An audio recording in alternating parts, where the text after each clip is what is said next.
I remember that day like a scar etched into my mind. My hands were shaking, not just from fear, but from the helpless rage that coiled inside me as I watched my own family force her out of the home she had lived in for decades. My aunt, my second mother, the woman who had shaped me, protected me, and loved me unconditionally, was being stripped of everything, piece by piece, as if her life was disposable. The betrayal cut deeper than I ever imagined.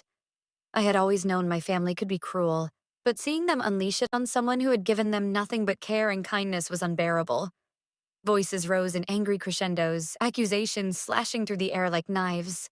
My aunt stood there, dignified, her posture unyielding, yet powerless against the storm. Every word thrown at her felt like a blow I couldn't block. I felt trapped, caught between the blistering fury of my parents and her quiet, unwavering strength.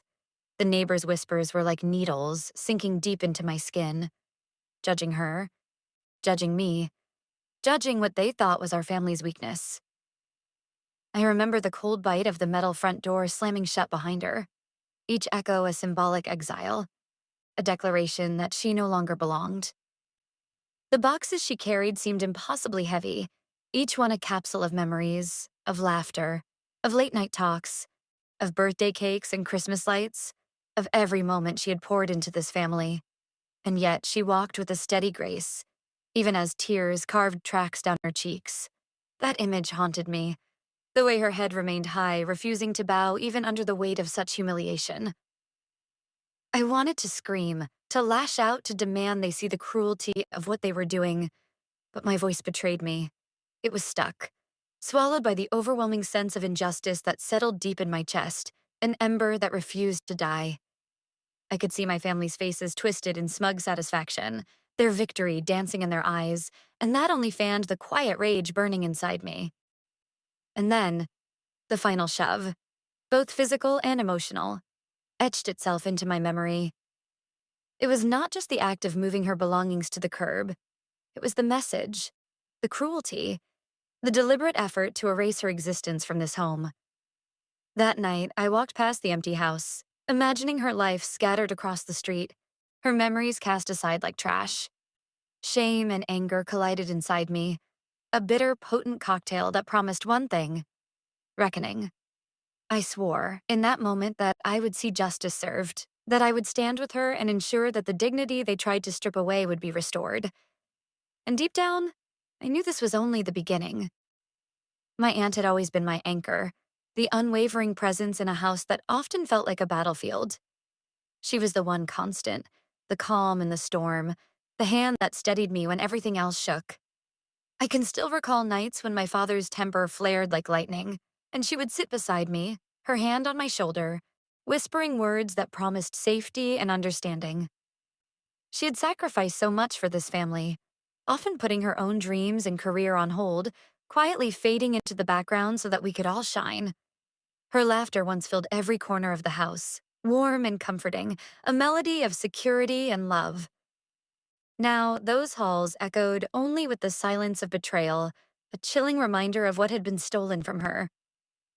I remember the kitchen as if it were sacred ground, her hands dusted in flour, kneading dough while teaching me courage through small, subtle lessons. Stand tall, even when it's hard, she'd say, not realizing then how prophetic those words would become. She had lent my family money countless times, never asking for recognition, never seeking repayment. Always with grace, always with a smile.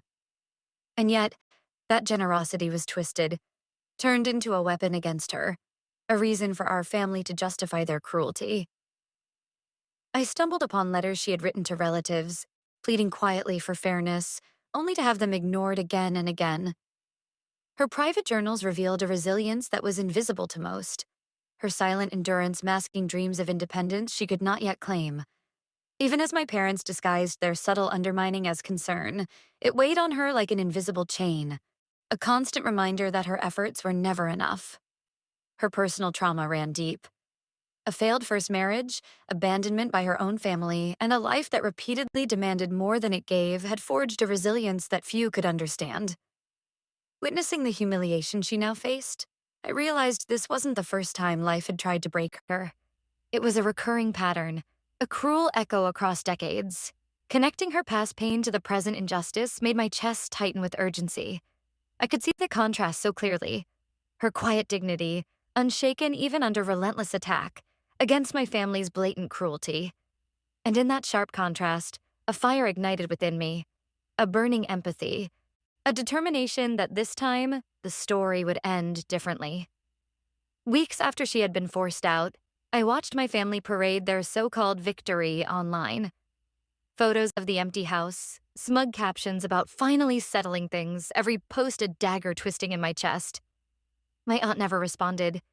She didn't engage, didn't fight back publicly, and that silence, so dignified, so deliberate, made my anger burn hotter. I started keeping track of everything. Every word, every insult, every loophole my family tried to exploit in their legal games. I documented it all meticulously, knowing one day it would matter. Friends and neighbors began to notice her absence. Questions started to rise, whispers of doubt about my family's actions, and still, my aunt refused to stoop to explanations. She let their ignorance speak for itself. Her restraint, so powerful and unwavering, both frustrated and inspired me. It sharpened my resolve. I knew that her silence was not weakness, it was strategy. We began meeting secretly at quiet cafes, exchanging ideas, plotting carefully, building a strategy that could not fail. Every meeting was heavy with tension, each word deliberate, every pause pregnant with unspoken plans. My own emotions roiled in that period: rage at the injustice, guilt for not acting sooner, awe at her patience and control. Then, a phone call changed everything. A sympathetic lawyer had taken the first steps to guide us, revealing legal pathways we had never considered. Eviction notices, obscure clauses, documents that once seemed like chains now became weapons in our hands. I noticed my family growing careless, oblivious to the storm that was quietly forming. Every family event became a test of patience, a challenge to remain calm while observing them underestimate her. And all the while, my aunt's public composure masked the meticulous planning she carried behind closed doors. Every small victory we collected, witness statements, proof of wrongdoing, was fuel for the reckoning we were preparing. It was a slow burn, precise and relentless. Every document, every strategy session, every piece of evidence brought us closer to the confrontation that would finally reclaim her dignity and expose their cruelty. It was a late-night call that shifted everything. The lawyer's voice trembled slightly as he delivered the news. The court had issued a temporary restraining order in her favor. I could hear my aunt on the other end, her voice a mixture of trembling relief and restrained triumph, a quiet power barely contained. When the court documents arrived, holding them in my hands felt like touching proof that justice could pierce through cruelty. My family's smugness, so carefully cultivated, began to crack the moment they received notice of the upcoming hearing. I watched them falter, realizing for the first time that their sense of control was slipping. My aunt shared a revelation that stunned me. She had secretly documented years of financial mismanagement, harassment, and every subtle form of abuse my family had inflicted. I finally understood that her patience, her silence, had been a calculated weapon all along, a strategy executed with precision. And there was more. A trusted family friend, someone we had never suspected, had been quietly gathering evidence, notes, and witnesses, each piece another arrow in our quiver. The shock of this revelation fueled my awe, and her resolve became contagious. Just being near her made me feel stronger, sharper, ready. We meticulously discussed every detail of the upcoming legal confrontation, no step left to chance, every argument rehearsed, every document reviewed. The first hint of fear appeared on my family's faces once they realized she had allies, proof, and a strategy they couldn't anticipate. Every phone call, every email we exchanged reinforced our plan. Precision, dignity, impact. This was no longer about survival, it was about reclaiming power. In that moment, I felt the shift, victimhood transforming into calculated empowerment. The weight of anticipation was electric, every heartbeat a drum, every breath a countdown to the showdown that would finally expose their cruelty and restore her dignity. The courtroom was packed, every seat filled with eyes that seemed to weigh the air itself. My aunt walked in with a quiet confidence, each step deliberate, measured, radiating control. She carried herself like someone reclaiming not just property, but dignity, and every movement drew the room's attention. My parents' faces were masks of shock, uncertainty, and thinly veiled panic. Their carefully crafted arrogance was cracking under the weight of reality. The lawyer began presenting the evidence, each document laid out with surgical precision: financial records, witness statements, the detailed eviction timeline. Each piece exposed the meticulous cruelty they had orchestrated. When my aunt spoke, her voice was calm, unwavering. Each word measured, each phrase precise, slicing through layers of denial and arrogance with the subtlety of a blade. Gasps rippled through the courtroom as family secrets, long buried and carefully hidden, were laid bare for everyone to witness. I sat beside her, feeling the strength radiate off her in waves, pride swelling in my chest. The judges questioned every claim, but her preparation was flawless, leaving no room for doubt. My parents tried to interrupt, their voices trembling with desperation, but procedural authority and undeniable evidence silenced them immediately. The humiliation unfolded naturally. It was not forced, not theatrical. It was real. My aunt's unwavering dignity shone against my family's unraveling composure. Finally, the court ruled in her favor. Ownership was restored, compensation granted, and a formal apology demanded, a public acknowledgement of the wrongs they had committed. Tears streamed down her face, a mixture of relief, vindication, and a long-awaited release from years of silent suffering. My family's smirks were gone, replaced by stunned silence and shame so palpable it hung in the room like a heavy curtain. Neighbors and extended relatives whispered, some openly expressing admiration and support for her triumph. The courtroom had become a stage of reversal, a place where power shifted decisively. She regained everything, and they lost not only property, but credibility, respect, and the illusion of control. The weight of years of betrayal lifted from her shoulders, leaving space for cautious celebration, quiet pride, and the long overdue restoration of justice. Walking out of the courthouse, I felt a storm of emotions crashing through me. Pride, awe, and a lingering, simmering anger at all the cruelty my aunt had endured. The streets seemed brighter, sharper, as if the world itself recognized the justice finally served. My aunt walked ahead, her steps purposeful, reclaiming her home with a serenity that was almost sacred. She arranged everything exactly as she had envisioned, each room a testament to regained autonomy, every corner a symbol of victory over the years of oppression. Family dynamics shifted immediately. My parents avoided her gaze, their arrogance replaced by caution. They had learned the cost of underestimating her, and the fear of another misstep hung silently between us. I spent quiet moments beside her, just observing, reflecting on how resilience, patience, and unwavering dignity had outmatched brute force and cruelty. The strength she embodied was palpable, radiating outward, drawing respect and admiration from the community.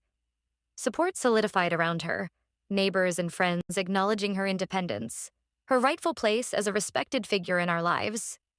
The legal documents, once cold sheets of paper, now felt like shields, permanent proof of protection and reassurance, cementing her victory beyond question. She shared with me lessons that went far beyond law, wisdom about self-respect, about justice, about standing firm even when the world seems against you. Lessons I carried with me, burning into my own conscience. Old wounds began to heal slowly.